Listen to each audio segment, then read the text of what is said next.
Hi. I'm robo-Suzie and today I'll talk to you about gestational diabetes symptoms and tips. Also don't forget to check out the link below, to find out how this guy reversed his diabetes. Turns out, the diabetes industry is selling us fake research. But back to our topic. Diabetes symptoms, whether it is gestational diabetes symptoms or symptoms of other types of diabetes, are different and can vary from person to person. Please keep this in mind as you read through this article, as this is only to serve as a guideline and cannot predict the symptoms that each individual person may experience.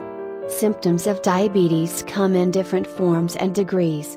Even though you may not be experiencing any noticeable symptoms does not mean that you are not a diabetic.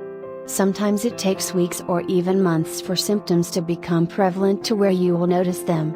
With a pregnancy, physicians will usually order a glucose tolerance test at a certain stage during the pregnancy, and this will help to determine whether you are experiencing gestational diabetes or not. However, even though the initial test may come back negative does not mean that you cannot develop gestational diabetes at a later stage of the pregnancy. Usually, gestational diabetes shows no symptoms and is found through the glucose tolerance test. If symptoms are noticeable, they are mild. Symptoms, typical symptoms and signs of diabetes, whether gestational or not, are constant thirst, excessive urination, fatigue, blurred vision, constant infections of the bladder, vagina and skin, blurred vision, and weight loss, even though you have an increased appetite. These are just a few of the basic symptoms and signs of diabetes, as each person may experience different signs and symptoms.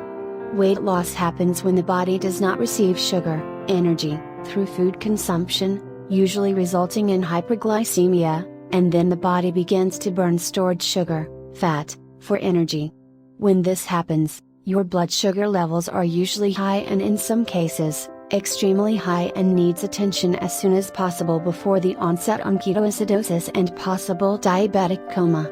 This type of diabetes and type 2 diabetes, gestational diabetes, is brought on because of the hormones developed during the pregnancy and resembles type 2 diabetes in that the body is still producing insulin even though it is not enough to control blood glucose levels.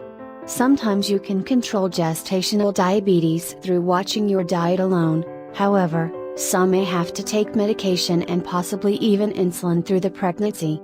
There is some research that shows that gestational diabetes and type 2 diabetes is related. However, just because you develop gestational diabetes during pregnancy does not mean that you will develop type 2 diabetes later in life. To help curb the possibility of this, maintain a healthy diet and a healthy weight, as you can help to reduce your chance of developing type 2 diabetes later on down the road. If in doubt, if you think that you are experiencing symptoms of gestational diabetes, inform your physician immediately. Like mentioned earlier, even though the first test may come back negative, does not mean that you have not developed gestational diabetes since it was conducted.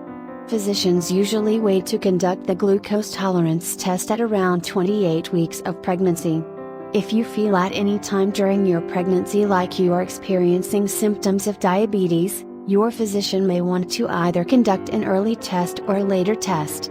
Don't be afraid to let your physician know what is going on with you, as it is your body and only you know how you feel. That's it. Thank you.